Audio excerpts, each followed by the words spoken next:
Our time is your time. Your time is our time. The Village Store, Joan Davis, proprietor, Jack Haley, manager. Rebroadcast especially for you soldiers, sailors, Marines, and Coast Guardsmen. Now, here's the star and proprietor of the Village Store, Joan Davis.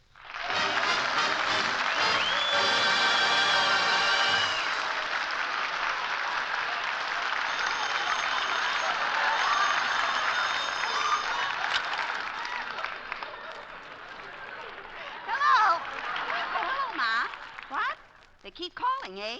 Well, just write their names down in my little black book. I'll decide on one when I get home. Goodbye. Gee, John, this is wonderful. Every man in town is calling me trying to get a date. I have a new way to attract men. They follow me wherever I go. Really? How do you do it? Oh, it's easy. Every time I go out on the street, instead of wearing earrings, I just hang a cigarette on each ear.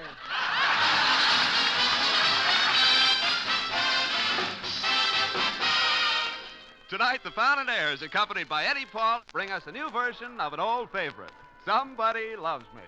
Somebody loves me, I wonder who she can be.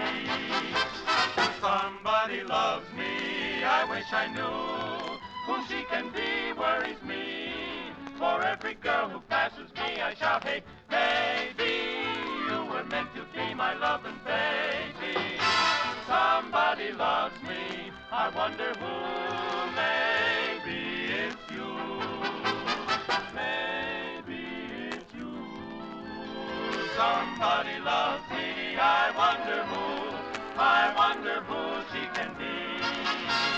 Somebody loves me, I wish I knew who she can be, worries me. For every girl who passes me, I shout, hey, maybe you're the one who's meant to be my loving baby. Somebody loves me, I wonder who, maybe, baby, it's you.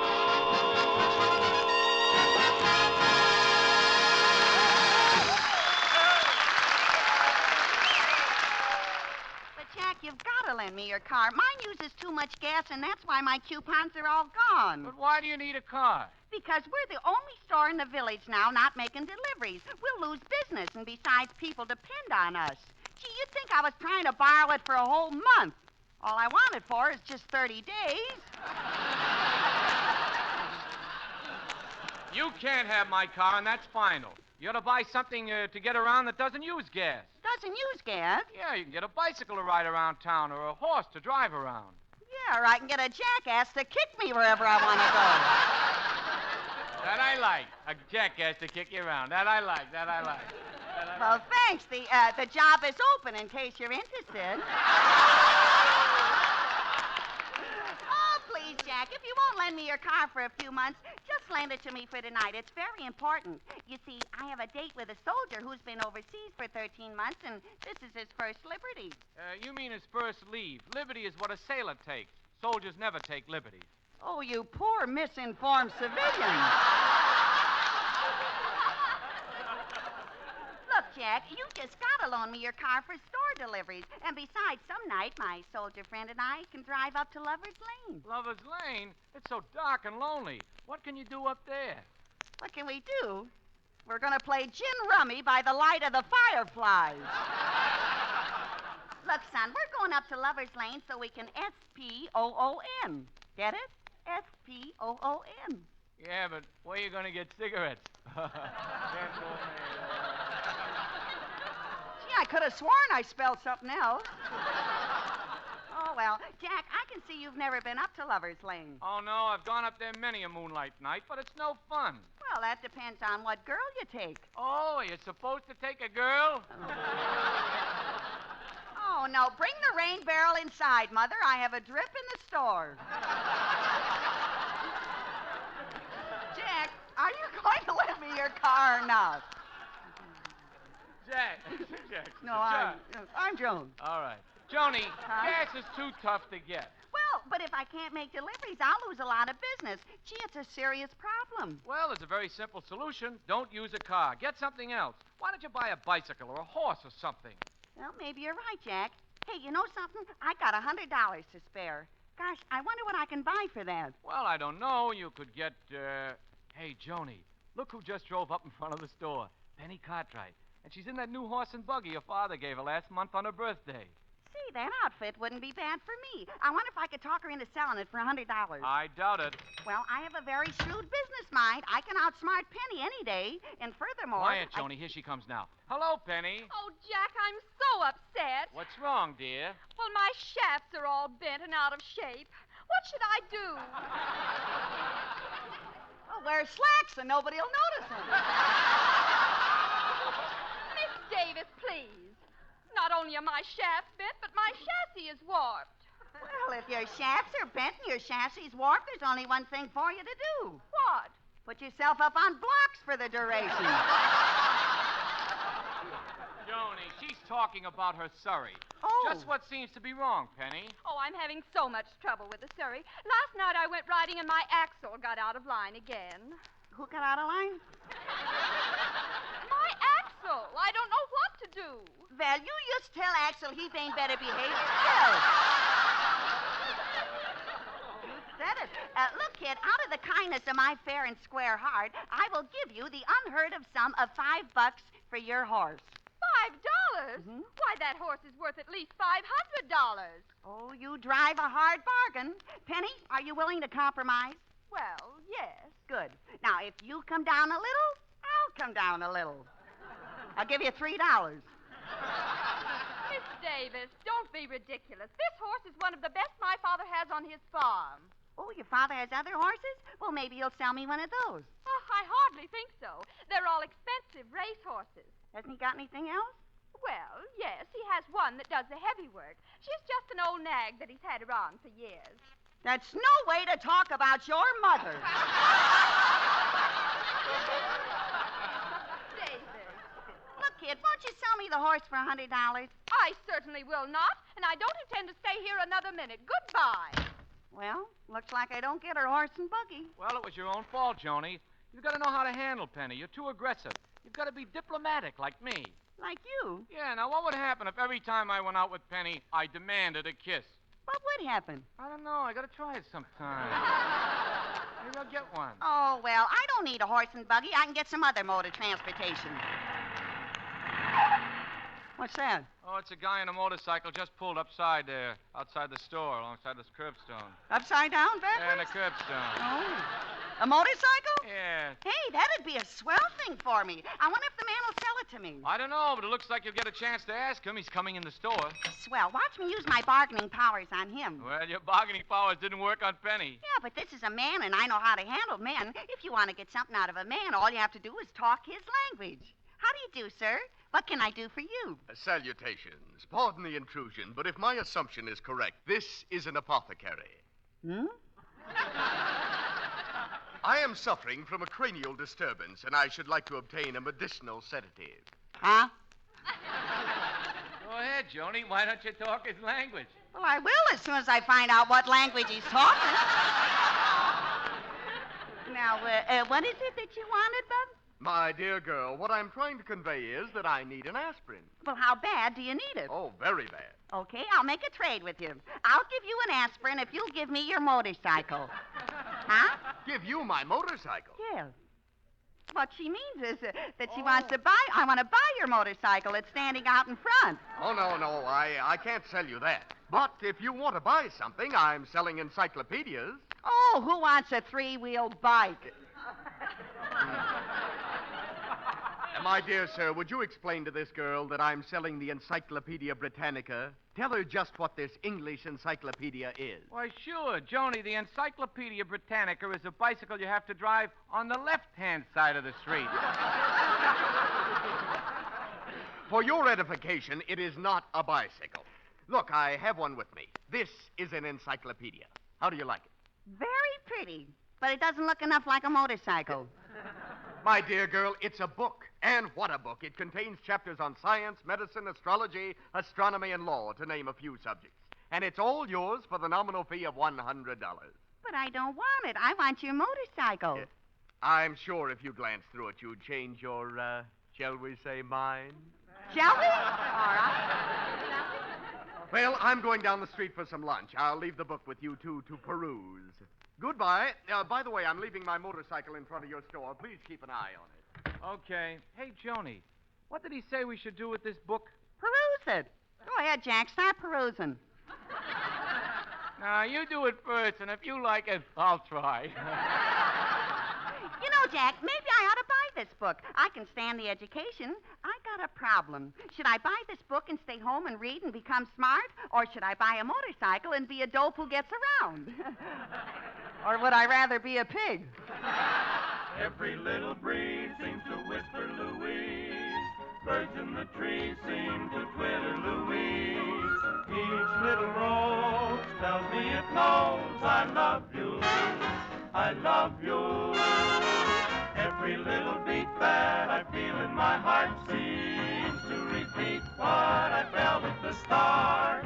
Each little sigh tells me that I adore you, Louise. Just to see and hear you brings joy that I never knew. But then to be so near you thrills me through and through. Anyone can see why I wanted your kiss. It had to be, but the wonder is this. Can it be true? Someone like you could love me, Louise, Louise, Louise, Louise. Can it be true that someone like you could love me, Louise?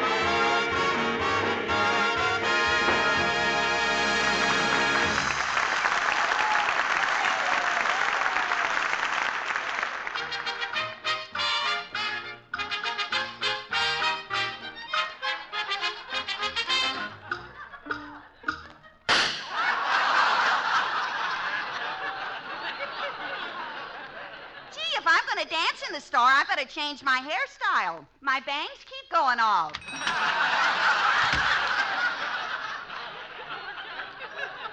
Well, I made up my mind about one thing. I'm not going to buy that fool encyclopedia. I need something economical to make store deliveries with. I think his motorcycle will be just the thing if I can get the guy to sell it. Oh, hello, Miss Davis. Oh, hello, Stave Street. Hiya, kid. Gee, I'm glad you dropped in. Maybe you can help me. I've got serious transportation trouble. Honest, Davy, I've just got to have something to take me from one place to another. What's wrong with your legs? Well, let's not go into that, shall we? I can see you're not going to help me, so maybe you better sing. Do what? Sing. I'll be glad to. Well, I sure talked him into that, didn't I? Go ahead, Davy, sing.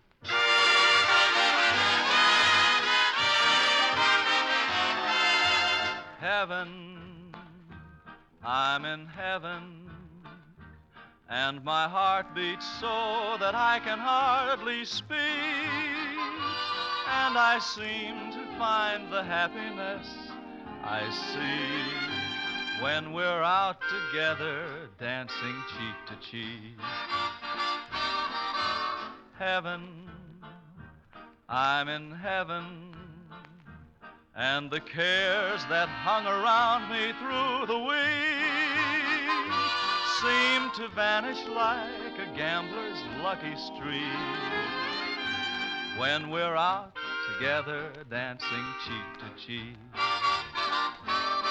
Oh, I'd love to climb a mountain and to reach the highest peak, but it doesn't thrill me half as much as dancing cheek to cheek. Oh, I'd love to go out fishing by a river or a creek, but I don't enjoy it half as much as dancing cheek to cheek. Dance with me, I want my arms about you. The charm about you will carry me through to heaven. I'm in heaven, and my heart beats so that I can hardly speak. When we're out together, dancing cheek to cheek. When we're out together, in love together, and dancing cheek to cheek.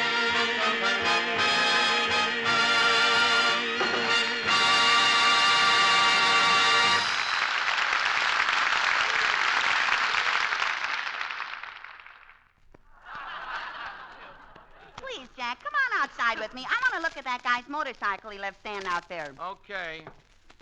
You know, I think I might buy it. Gee, Jack, look at this motorcycle. Isn't it a beauty? Hey, hold it while I get on. Now, be careful, Joan. You don't know anything about motorcycles, and you might accidentally start it. Oh, don't be silly. Say, this is fun. I wonder what would happen if I stepped on this lever. It's probably the windshield wiper. I'll try it. A very noisy windshield wiper. Joni, you started the motor. Turn it off.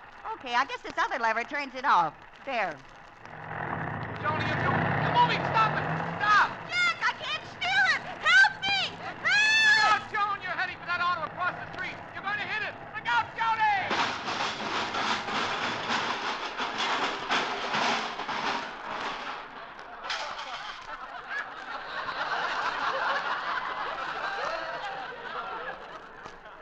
Well, what do you know? I scratched the fender slightly. Joni. Are you all right? Yeah, I'm just shaken up a little. Oh, thank goodness. But look at this parked car. It's a mess. It is? I wonder who could have done that. You did, and you know it. Now, you're going to get into trouble. Hey, here comes somebody now. Probably the owner of the automobile. The owner of the automobile? Here, Jack, you hold the motorcycle. I have to go back to the store. Oh, no, you don't. I'm not going to take this rap. Miss Davis! Oh, Miss Davis! Oh, it's Blimpy. Yes, it's me. I saw the whole accident.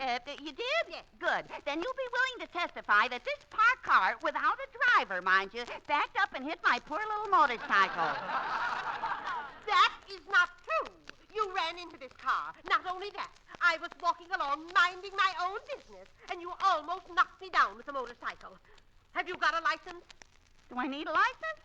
I thought it was open season on pedestrians. Look, Blimpy, nobody was hurt, and Joni didn't mean to do it. Now, why don't you be a good scout and forget the whole thing? Forget it. I will not, Miss Davis. I am going to sue you and take everything you've got. Thanks. Thanks. Yeah, what I've got you can have. I've been trying to get rid of it for years. Oh, I've never been so mad in my life. I'm livid. Simply livid. You know, Blimpy, you're cute when you get mad. Oh.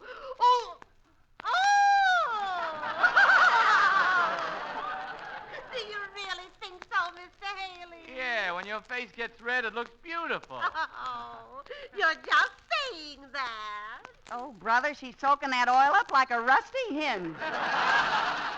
Then everything's all right, Blimpy? You're not mad at me? Of course I'm not mad, Miss Davis. And I'll prove it by being nice when I see you in court. Hmm? Well, I have to run along now. But by the way, I'll drop into the store later. I want to buy a needle and thread. What for? I'm going out tonight, and I want to sow some wild oats. Get it? I made a funny. Oh, no. Load your gun with buckshot, Father. The old crow's in the corn again. Well, goodbye, Miss Davis. I hope you know the words to the prisoner song. La-da-da-dum-da-dee.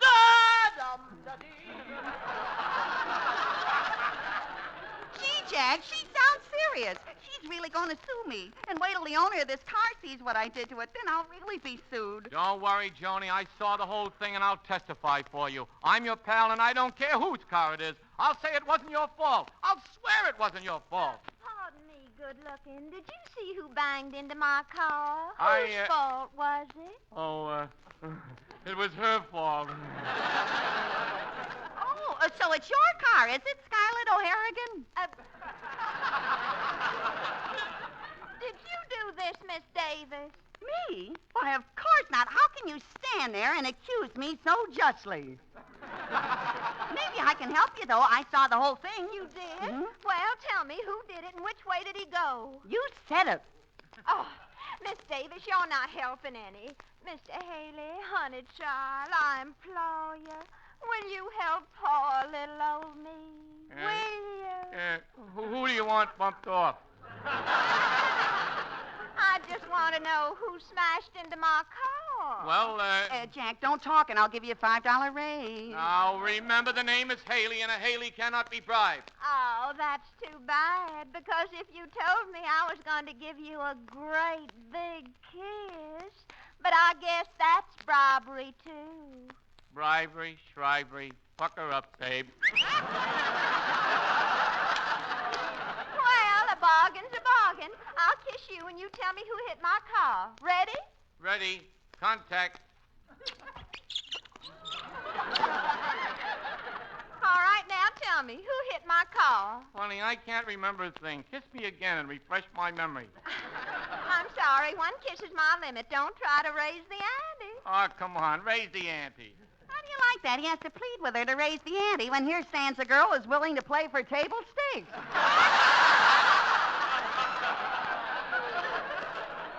There. You can There's even my cheat if you want it, huh? There's my motorcycle, officer. And there's the unscrupulous female who pilfered it. Just a moment. How dare you call me a female? I mean, unscrupulous. Officer, arrest this woman. Just a minute. What happened here, miss? Look at my motorcycle, all smashed. Young lady, what's the idea of driving my motorcycle into this car? Oh, so you're the one who did it, Miss Davis. Officer, I insist. I'm bringing charges against her. So am I. Oh, Mr. Haley, honey child. Kiss me again and refresh my memory. Come along, Miss Davis. As an officer of the law, I'm putting you under arrest. Jack, come out of it. They're going to arrest me. They can't arrest you, Joni. They've got to get a cop first. A cop? Believe me, Jack, this character standing next to me in the blue uniform is not a wave.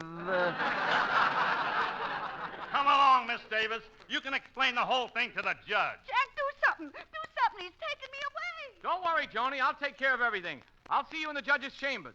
In the meantime, I'll get a lawyer, a cheap one. It'll only take a minute.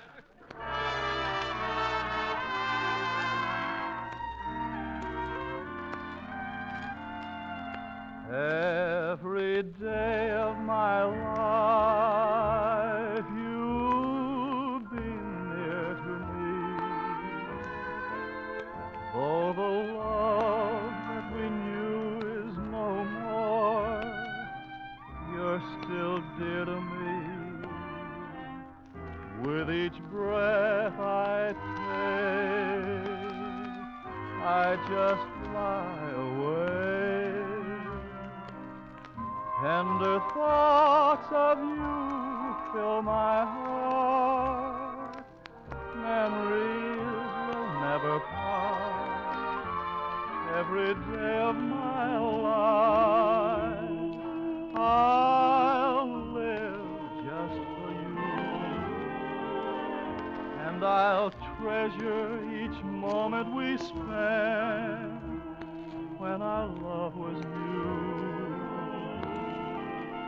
While the spark may burn, I'll keep hoping someday you'll return, and I'll wait here every day of my life. Every day of my life, I'll live just for you. And I'll treasure each moment we spent. Our love was new.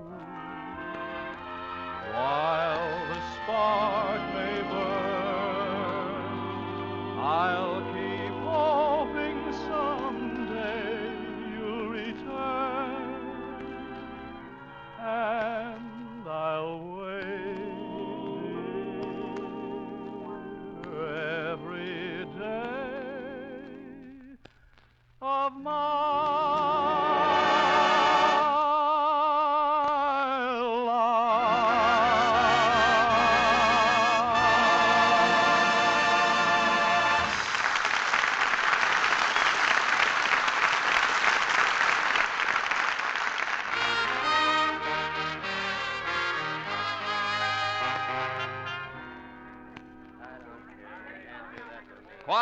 Quiet in the judges' chambers here, please. Everybody rise. Here comes His Honor, Judge Worthington. Good morning, Your Honor. Good morning. Who's the defendant? Me, Honest Joan Davis. Oh, it's you again, Miss Davis. What is it this time? What are the charges? I charge Miss Davis with theft. I charge her with the destruction of my car. I charge her with reckless driving. I'll be right back. Where are you going? To report this to the OPA. I'm being charged too much. Your Honor, Miss Davis took this man's motorcycle, bounced it up on the sidewalk, raised my shoulder, and then careened into this girl's parked car. Miss Davis, if these charges are proved, you will have to pay for gross negligence. Okay, what are they getting these days for gross negligences? Come on. Let's get on with this case. Miss Davis, are these charges true? Now, just a moment, Your Majesty. As a respected member of this distinguished community, I am innocent of any premeditated criminological act. And not knowing legalistic procedure, I stand upon my constitutional rights and refuse to commit myself without benefit of a barrister. In short, I ain't opening my yap till my mouthpiece gets here.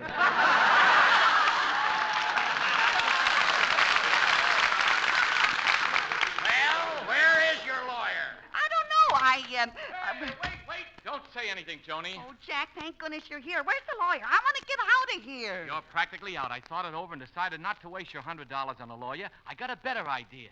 Uh-oh. I can feel the hot breath of a cellmate on my neck.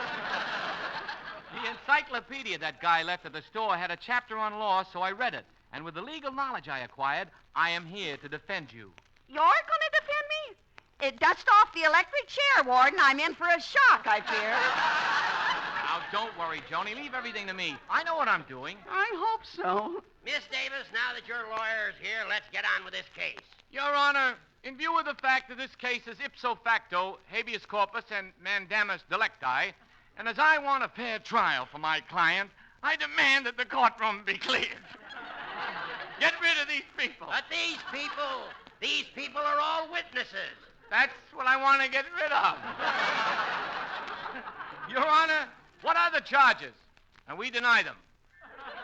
The charges are theft, reckless driving, and property damage. Your Honor, as Miss Davis's lawyer, I ask you to gaze upon my client. Just by looking at her, you can see that she is incapable of any willfully malicious act. Oh, Jack's a sweet little lawyer. That's what he is, a sweet little lawyer. But now, let's delve into her mental processes. Oh, and examine my brain, I yes, suppose. Yes, that's what I want to do. Uh-huh. The sweet little lawyer is starting to ferment a little. In some nation, I wish to make this statement. We may appear guilty, but we did not commit this act willfully. And we ask for an acquittal. But if we are found guilty and we are sentenced, we are perfectly willing to let her pay her debt to society. We certainly are, aren't you? Mr. Haley, there's no need to send Miss Davis to prison. I discussed it with the plaintiffs, and they're willing to settle the case for $100. $100 a case? Miss Davis, you pay these people $100. Court's adjourned. Well, here's the money. Gee, Jack, there goes my 100, and I still haven't bought anything to make my deliveries in. What can I get that doesn't use gas? I don't know. You can't get a car, you can't get a motorcycle, and you can't get a horse. I can't think of anything else to get around in. Oh, I wish I knew where I could... Wait a minute. I got an idea. Jack, we're going to the zoo. What for? To rent the stork. To rent the stork? Yeah, he's the only one I know of who's still making deliveries without gas.